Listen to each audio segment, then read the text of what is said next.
I'm Megan Foster, 42 years old. As usual, I was bustling around our home in a quiet suburban neighborhood outside Boston, busy with my morning preparations. While getting breakfast ready in the kitchen, I called up to the second floor. "Ashley, are you up? I always worry about my 15-year-old daughter oversleeping." My husband Daniel came down the stairs and greeted me with a smile. "Good morning, Meg." He works as a sales manager at Karcher North America, a major cleaning equipment manufacturer. He always seems busy with sales for new products. "Early start today?" I asked, to which Daniel replied, "Yes, I've got a presentation on a new product. I'm a bit nervous." I patted his shoulder lightly and encouraged him, "You'll do great. I'm sure it'll go well." Finally, Ashley came down, and the three of us had breakfast together. "Mom, can I go to the mall with my friends after school today?" Ashley asked. I thought for a moment before asking back, "Is your homework done?" She answered confidently, "Of course. I finished it all yesterday." "All right then, you can go. But be back by 8 p.m., I gave permission, and Ashley exclaimed happily, "Thank you." After breakfast, we each headed off to our daily routines. I spend my days as an English teacher at Quincy High School. I love teaching and find great joy in watching my students grow. That evening, when Daniel returned home, he looked a bit troubled. "What's wrong?" I asked, and after a moment's hesitation, he began to speak. "Well, it seems Rachel has lost her job." Rachel is Daniel's 35-year-old sister-in-law. The moment I heard her name, a wave of anxiety washed over me. All the troubles she had caused in the past flashed through my mind like a montage. Daniel continued, "She's asking if she can stay with us temporarily. Do you think it'll be okay?" I chose my words carefully as I answered, "Well, do you remember what happened the last time she stayed with us?" "Back then." Daniel interrupted me, saying, I know. But I think this time will be different. She seems to have learned her lesson." I let out a deep sigh. Daniel's kindness is both his strength and sometimes his weakness. "All right. But if anything happens..." "It'll be fine, Meg. I'm sure things will work out this time," Daniel said confidently.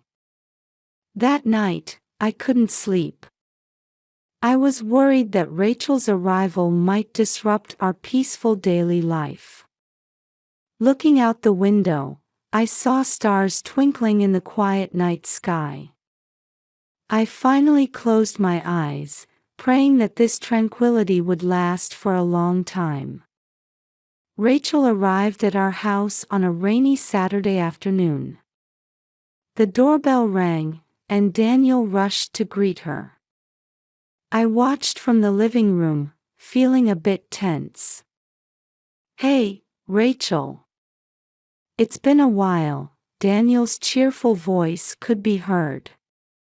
Rachel's slightly reserved voice replied, "Thank you for having me, Daniel." As they entered the living room, I stood up to greet her. "Welcome, Rachel." Rachel looked a bit thinner and tired. "Thank you, Megan. I'm sorry for the trouble," she said. Her words sounded sincere, but the caution in my heart didn't completely disappear. Ashley came running down the stairs, exclaiming, "Aunt Rachel. They were happy to see each other after a long time and immediately started chatting comfortably. During dinner that evening, Rachel told us about her job loss. The company's financial situation worsened, and there was a large-scale layoff. It was so sudden. Her voice trailed off. Daniel gently said, "It's okay, Rachel. You can look for a new job while you're here. There's no need to rush." I agreed, but internally, I had mixed feelings. A worry crossed my mind that Rachel's stay might be prolonged. As a few days passed, I began to notice that Rachel's presence was gradually influencing our family's daily life. What particularly concerned me was how quickly she was becoming close to Ashley. One evening, while I was preparing dinner in the kitchen, I could hear Ashley and Rachel's cheerful laughter from the living room.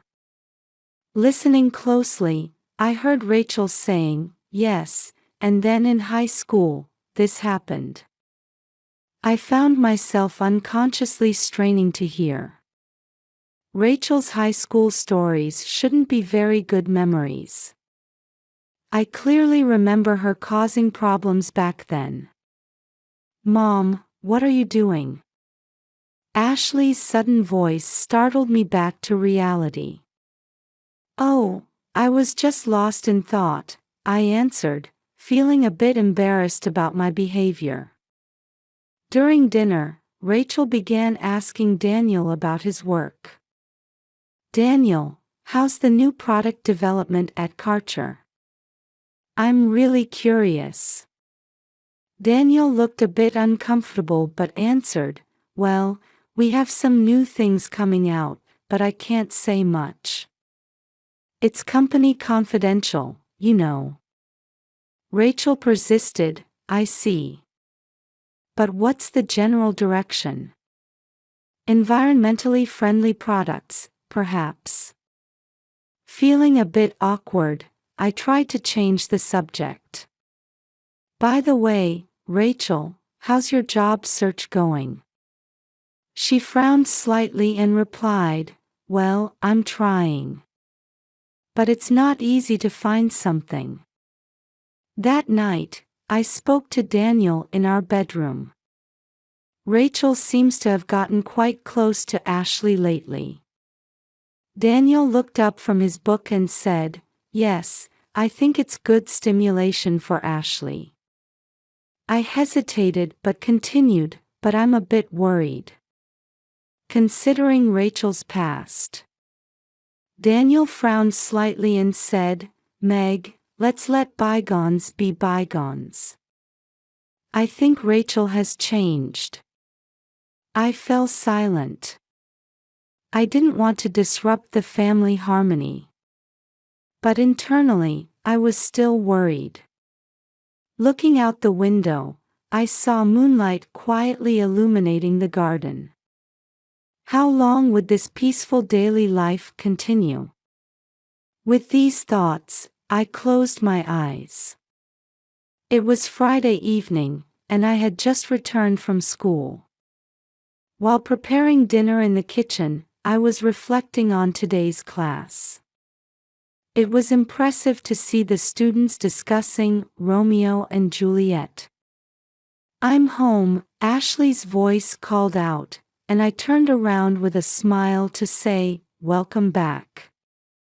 However, that smile quickly faded. Ashley didn't look well.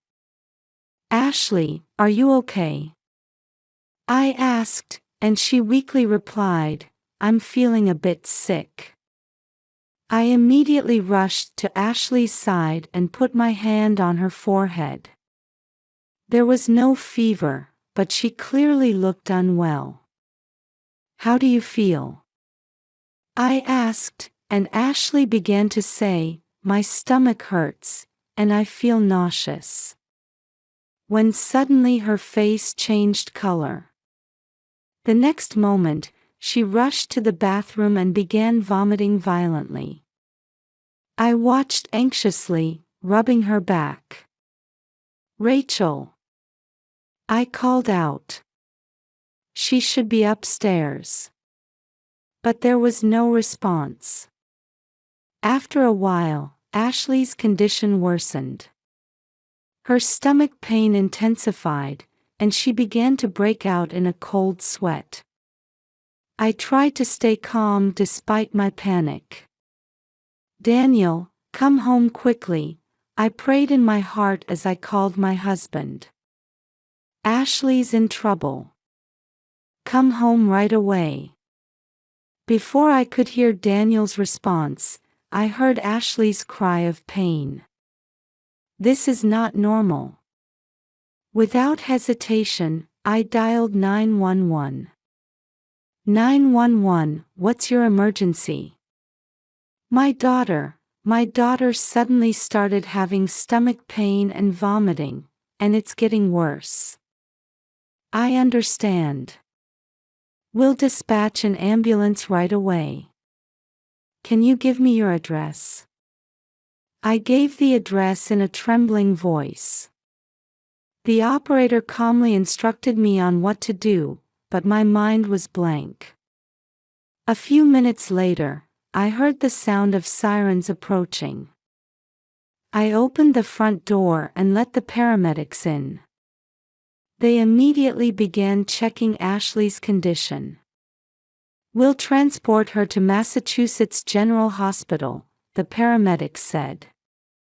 I nodded, clutching Ashley's hand tightly. "Mom, I'm scared," Ashley said weakly. "It's okay, I'm here with you," I desperately encouraged her. Just before getting into the ambulance, Rachel came down the stairs. "What happened?" she asked, looking surprised. "Ashley suddenly got sick. We're going to the hospital," I answered briefly. "I'll come too," Rachel started to say, but I shook my head. "No, stay here. Explain the situation to Daniel when he gets back." In the ambulance, I held Ashley's hand tightly, watching the journey to the hospital. Amidst the blaring sirens, my head was filled with anxiety and fear. Upon arrival at the hospital, Ashley was immediately taken to the treatment room.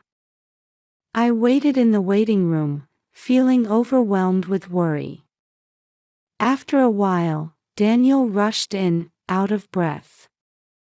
"Meg, how's Ashley's condition?" "We don't know yet, the doctor is examining her now." We clung to each other, waiting for the doctor's report. Time seemed to stretch on forever. Finally, the doctor appeared and approached us. His expression was serious, and my heart began to race. "Mr. and Mrs. Foster, your daughter's condition is critical," the doctor said. "She's showing symptoms of acute poisoning. We haven't identified the cause yet, but it's likely she was exposed to some kind of toxin." Daniel and I were speechless. Poison. How could Ashley have come into contact with such a thing? "We've started detoxification treatment. The next 24 hours will be crucial," the doctor continued. We nodded at the doctor's words, but our minds were in chaos.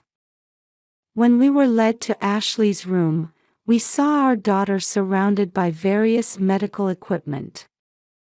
I couldn't help but burst into tears. "How could this happen?" Daniel muttered. At that moment, I suddenly realized something. "Rachel hasn't come yet." Daniel looked a bit surprised and said, "Oh, right. I should call her." While he was calling Rachel, I sat by Ashley's bedside, holding her hand. "Hang in there, Ashley.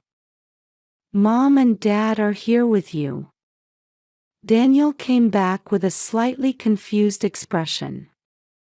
Rachel says she has something to do. She can't come today. I frowned. What kind of errand could be more important than her niece's life being in danger? As the night wore on, we didn't leave Ashley's side. Nurses came regularly to check on her, offering words of encouragement. However, the anxiety in my heart wouldn't disappear. Looking out the window, I could see the Boston night skyline. A view that would normally be beautiful didn't touch my heart at all. I just continued to pray for Ashley's recovery.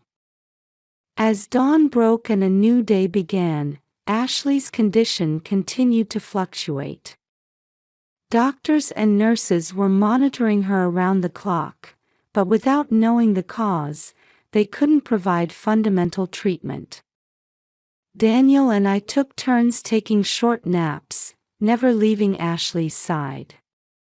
With fatigue and anxiety, our sense of time became increasingly blurred. In the afternoon, there was a knock on the hospital room door. Two unfamiliar men entered the room. "Mr. and Mrs. Foster?" one of them asked. When we nodded, they showed their identification. "We're from the hospital's security department. Could we have a word with you?" With a mix of anxiety and curiosity, we followed them. They led us to a room in the hospital. "Actually, we noticed something concerning in last night's surveillance camera footage," one of the security staff said. "It's footage from the parking lot when your daughter was brought in." They pointed to a monitor. It showed footage of the nighttime parking lot. We could see the ambulance arriving and Ashley being brought in. And then, "Is that?" I almost cried out. A familiar figure could be seen near the ambulance. "Rachel?" Daniel said in a surprised voice. Indeed, the figure looked like Rachel. She seemed to be wandering around the ambulance. "What is this?" I started to say when the room's door opened, and two police officers entered. "Mr. and Mrs. Foster, we're Detectives Johnson and Parker," one of them introduced themselves. "We have a few things we'd like to confirm regarding your daughter's case." We nodded, but our minds were in turmoil. Was the situation serious enough to involve the police? "Actually, we received a tip," Detective Johnson said. "There might be important information about the cause of your daughter's poisoning symptoms." Detective Parker continued, "There's some evidence in the next room." "Mrs. Foster, I'm sorry, but could you take a peek discreetly?" Bewildered, I followed the instructions. I approached the door and cautiously peeked inside. What I saw took my breath away. In the center of the room was a large monitor, showing Rachel. It clearly showed her approaching the ambulance with something in the parking lot. Various photos and documents were pinned to the wall. Upon closer inspection, they were photos of toxins reportedly found in Rachel's car and records of Snapchat exchanges between her and Ashley. In my mind, various memories raced through like a montage. The events since Rachel came to our house, her rapid intimacy with Ashley, her unusual interest in Daniel's work, everything started to connect. "Mrs. Foster." Detective Johnson's voice brought me back to reality. When I returned to the room, Daniel looked at me worriedly. "Meg, what happened? What did you see?" I was at a loss for words, just shaking my head. My body started trembling, and I couldn't stop it. "Mrs. Foster, are you all right?" Detective Parker asked concernedly. I took a deep breath, trying to calm down. But my mind was still in chaos. "Rachel, she..." I could barely squeeze out the words. Daniel put his arm around my shoulders and gently asked, "Meg, calm down. What happened?" With a trembling voice, I began to explain what I saw in the room. Rachel's actions, the evidence of toxins, the Snapchat messages. When I finished speaking, a heavy silence fell over the room. Daniel's face was pale, and he seemed to be at a loss for words too. "Is this real?" Daniel finally spoke. Detective Johnson answered quietly, "We find it hard to believe too. But the evidence is clear." "But why?" I asked in a desperate voice. "Why would Rachel?" Detective Parker began to explain carefully, choosing his words. "At this point, it's speculation, but it seems Ms. Rachel had a different motive." She was. At that moment, my cell phone rang loudly. Looking at the screen, I saw it was a call from Rachel.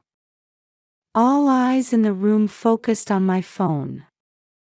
I looked at the detectives' faces, and after seeing them nod, I answered the phone with a trembling hand. "Hello, Rachel." My voice was shaking. "Megan, listen." Rachel's voice was filled with tension. "I'm coming there right now. I need to talk about Ashley." I made eye contact with the detectives. Detective Johnson gave a small nod, so I continued the conversation. "Rachel, what did you do to Ashley?" My voice was a mix of anger and fear. On the other end of the phone, I heard Rachel gasp. "You know," her voice became thin. "Why?" I asked, trying to suppress the urge to scream. "Why Ashley?" "Megan, listen," Rachel said desperately. "This is all a misunderstanding. I never meant to hurt Ashley." At that moment, I heard the sound of sirens in the background. I could hear Rachel inhale sharply. "Rachel, where are you now?" I asked. "In the hospital parking lot." Her voice was trembling. "Megan, I..." Suddenly, the call cut off. The room was once again enveloped in heavy silence. "She's here," Detective Johnson said quietly. "Our colleagues are already on their way to the scene." Daniel stood up. "We have to go. We need to see Rachel." I stood up too, but my legs were shaking. "I'm going too." Detective Parker said cautiously, "Both of you, this could be dangerous. Can't you leave it to us?" But Daniel and I were determined. "Rachel is our family," Daniel said. "We need to be the ones to meet her." The detectives hesitated for a moment but finally agreed. "All right. But please follow our instructions strictly." We hurried to the parking lot. In the elevator, I gripped Daniel's hand tightly. His hand was cold and trembling too. When we arrived at the parking lot, there were several police cars parked. And in the center, one car. Rachel's car. "Rachel!" Daniel called out. The car door slowly opened, and Rachel appeared. Her face was pale, and her eyes were filled with tears. "Daniel." "Megan." Her voice was trembling. I want to explain." Police officers approached Rachel. She showed no signs of resistance, just staring at us. "Why?" I asked again. "Why, Ashley?" Rachel took a deep breath. I didn't mean to hurt Ashley. What I wanted was." At that moment, her words trailed off. Rachel's eyes widened, and she clutched her chest, collapsing. "Rachel!" Daniel rushed to her. Police officers and paramedics responded immediately, and Rachel was placed on a stretcher and rushed into the hospital. We stood there, stunned by the scene. Everything felt surreal, lacking a sense of reality. Detective Johnson approached us. "Mr. and Mrs. Foster, it looks like we're in for a long night. Let's return to your daughter's room. We'll explain everything there." We nodded silently and headed back to Ashley's side. Our minds were full of questions and anxiety, but one thing was certain: the truth that was about to be revealed would change our lives forever. Back in Ashley's hospital room, the sight of our daughter greeted us. She was still unconscious, surrounded by various medical equipment. Every time I saw this scene, my heart felt like it was being squeezed. Detectives Johnson and Parker quietly entered the room. Their expressions were grave, reflecting the seriousness of what they were about to say. "Mr. and Mrs. Foster," Detective Johnson began. "Rachel's interrogation is complete. She confessed to everything." Daniel and I held our breath. The moment to learn the truth had arrived. Detective Parker continued, "Rachel's motive was to steal confidential information from your company, Mr. Foster." Daniel's face contorted with surprise and confusion. "My company's?" "Yes," Detective Johnson nodded. "Rachel had been envious of your success for years, it seems.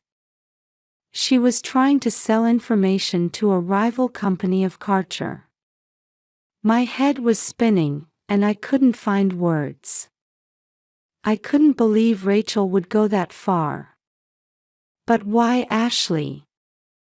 I asked in a trembling voice. Detective Parker carefully continued his explanation. "Rachel gradually poisoned Ashley to divert the family's attention. By doing so, she was trying to steal work-related information from Mr. Foster while the family was in chaos." The moment I heard those words, I felt something collapse inside me. Daniel seemed to be feeling the same way, almost collapsing into his chair. "But why go that far?" Daniel said in a hoarse voice. Detective Johnson let out a deep sigh. "It seems Rachel had been suffering from jealousy and feelings of inadequacy for years. Your success, it seems, had been eating away at her heart." I approached Ashley's bed with a mixture of anger and sadness. "For something like this, our daughter." My words caught in my throat. Daniel placed his hand on my shoulder. His hand was trembling too. "Meg." Suddenly, the door to the room opened, and a doctor hurriedly entered. "Mr. and Mrs. Foster, Rachel's condition has suddenly changed. We looked up in surprise. Come to think of it, why did Rachel? I asked the doctor. The doctor hesitated a bit before answering. It seems Rachel was also exposed to the poison. Probably, in the process of poisoning Ashley, she accidentally ingested some herself. It's likely due to her carelessness and ignorance in handling the toxin. Hearing those words, we were at a loss for words. Rachel too. Is her life in danger? I asked in a voice surprisingly calm even to myself. The doctor nodded. She's currently being treated in the intensive care unit. However, the situation is critical. A heavy silence fell over the room. Even the detectives seemed bewildered by this unexpected turn of events. Ashley's treatment. Daniel anxiously asked the doctor. We're doing our best right now. With the information we obtained from Rachel, we can now provide more appropriate treatment, the doctor answered in a slightly hopeful tone. I let out a deep breath. It's difficult to have hope in this situation, but we must look forward. What will happen now? I muttered. Detective Johnson quietly answered, we will continue our investigation. There are still many points to be clarified, such as the connection with the rival company. Daniel looked up and said with a determined expression, I'll take responsibility for the company matters. For now. Ashley's recovery is the top priority. I squeezed Daniel's hand. Yes, saving our daughter's life is the most important thing right now. Mr. and Mrs. Foster, Detective Parker said, the next few days are going to be tough. But we'll do our best to support you. We nodded gratefully. Looking out the window, the light of dawn was gradually spreading. The beginning of a new day, and the beginning of our new battle. As time passed, the number of medical staff coming and going in the hospital corridor increased. Ashley's condition remained critical. Daniel and I took turns staying by her side, continuously praying for her recovery. Meg, Daniel spoke to me with a tired expression. I called Karcher. I explained the situation and decided to take some time off. I nodded silently. Now we need to focus solely on Ashley. Amidst all this, an unexpected hand of support was extended to us. My colleagues from Quincy High School visited the hospital one after another, offering words of encouragement. Sarah Johnson, the head of the English department, held my hand tightly and said, Megan, if there's anything we can do, just say the word. The students are worried about Ashley too.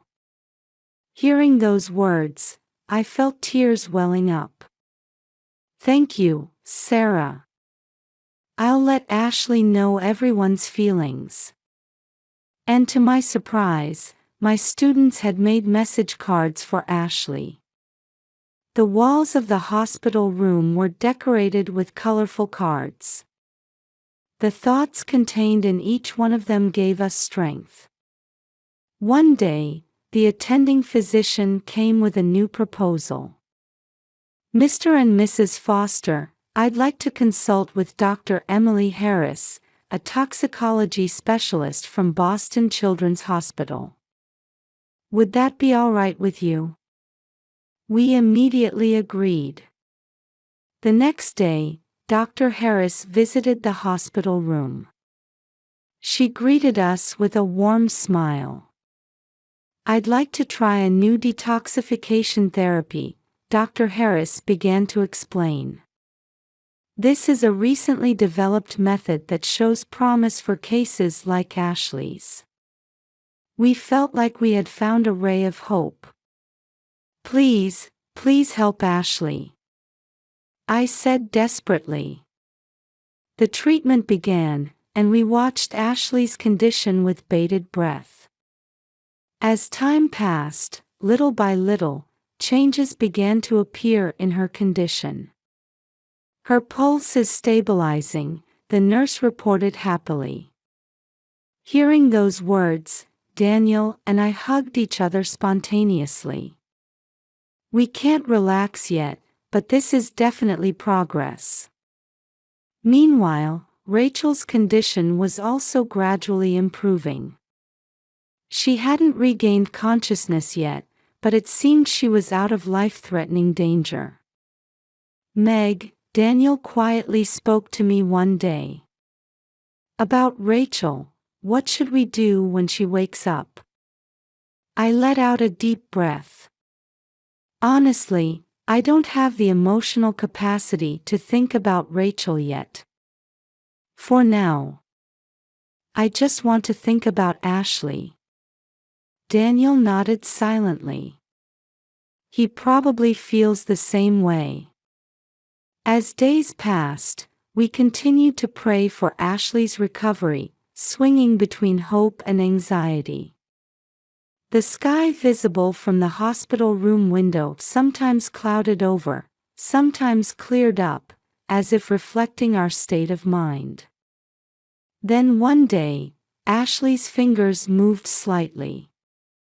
Ashley, I gasped, holding my daughter's hand. Can you hear me? It's Mom. At that moment, Ashley's eyelids trembled slightly. A new ray of hope was lit in our hearts. Several weeks have passed since Ashley regained consciousness. Every day, little by little, her condition improves. At first, it was difficult for her to speak, but now she can have short conversations. Mom. Ashley calls out in a small voice. Aunt Rachel. I gently squeeze my daughter's hand. Don't worry about Aunt Rachel. You just need to focus on your recovery. In parallel with Ashley's recovery, preparations for Rachel's trial were progressing. She was indicted for industrial espionage and assault, set to stand trial in federal court. Meg, Daniel quietly spoke to me one day. I got a call from Rachel's lawyer. She wants to talk to us. I let out a deep sigh. I'm not ready for that yet. Daniel nodded, showing understanding. I see. There's no need to rush. Days passed, and Ashley's recovery progressed further. Finally, the day came for her to be discharged from the hospital. That day, when we arrived at the hospital lobby, we were greeted by a surprising sight.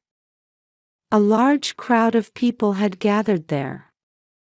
Colleagues from Quincy High School, students, neighbors, everyone was there with warm smiles to celebrate Ashley's discharge. A large banner reading, "Welcome home, Ashley," was hung, and applause erupted. Ashley smiled, seeming a bit embarrassed but happy. Everyone, thank you. Sarah Johnson approached and gently hugged Ashley. You did well. Everyone is truly happy about your recovery. I felt tears welling up. Through this ordeal, we not only reaffirmed the strength of our family bonds but also realized the importance of community connections. In the car on the way home, Daniel quietly said, Meg, we've learned a lot from this experience. The importance of family, community bonds, and also the difficulty of trusting people. I nodded. Yes. But I think we can move forward with a new perspective now. Ashley spoke in a small voice from the back seat. Mom, Dad, thank you. I want to become stronger. Hearing those words, Daniel and I looked at each other and smiled. When we arrived home, there were welcome home decorations on the front porch. We could feel the kindness of our neighbors. As we entered the house, Ashley slowly sat down on the sofa. Home really is the best, she said happily. Late that night, after Daniel and I had finished tidying up, the phone suddenly rang. It was from an unknown number, but I had a feeling and decided to answer. Hello, Megan. The trembling voice of Rachel came from the other end of the line. I was momentarily at a loss for words, but I made eye contact with Daniel and put the phone on speaker mode. Rachel. I answered, trying to maintain my composure. Megan, Daniel. I'm truly sorry, Rachel's voice was tearful. I know what I did is unforgivable. But I felt I had to apologize. Daniel and I listened silently. Rachel continued. For hurting Ashley, for betraying your family. I'm really, really sorry. A long silence followed. Finally, Daniel spoke. Rachel, your actions deeply hurt us. We can't forgive you right away. But, we've received your apology. I added, it will take time, Rachel. But if you're truly repentant, maybe someday there will be a day of reconciliation. After hanging up the phone, Daniel and I were silent for a long time. This conversation might be the beginning of our long healing process. We quietly sat around Ashley, spending family time together. Outside, the sun was setting, hinting at the start of a new day. Through this experience, we learned many things. The bonds of family, community support, and the unpredictability of life. But at the same time, we gained the strength to overcome difficulties. Many challenges still await us in our future life. Reconciliation with Rachel, Ashley's complete recovery, and readjustment to daily life. However, we have the strength to overcome them. Looking out the window, stars were beginning to shine. It was as if they were celebrating the beginning of our new life. A few days later, we received a call from the prosecutor. The date for Rachel's trial had been set. The trial starts next month, Daniel informed me. According to the prosecutor, Rachel will be charged with industrial espionage and assault. I let out a deep sigh. How long could the sentence be? Daniel thought for a moment before answering. The charge of industrial espionage alone carries a maximum sentence of 15 years in prison. And then there's the assault charge for Ashley. That long? I couldn't hide my surprise. Yes. But the actual sentence will depend on the trial outcome. Rachel's attitude and level of remorse will also be taken into consideration. Ashley quietly interjected into the conversation. Did Aunt Rachel really do something bad? We looked at our daughter's face. Ashley's eyes showed sadness and confusion. Yes, Ashley, I explained gently. But she will receive appropriate judgment based on the law. And maybe, Someday she might be able to rehabilitate herself. Daniel nodded. That's right. Justice is important, but at the same time, we shouldn't forget the possibility of forgiveness. Through this conversation, we once again felt the importance of family bonds and the complexity of human nature. Rachel's actions are unforgivable, but she is also human. After she receives her judgment, how she will rebuild her life, that might also be something we need to watch over. Well, tomorrow marks the beginning of new days, I said to my family. Daniel and Ashley nodded, and we looked at each other. Having overcome this ordeal and strengthened our family bonds, we were ready to take a new step forward.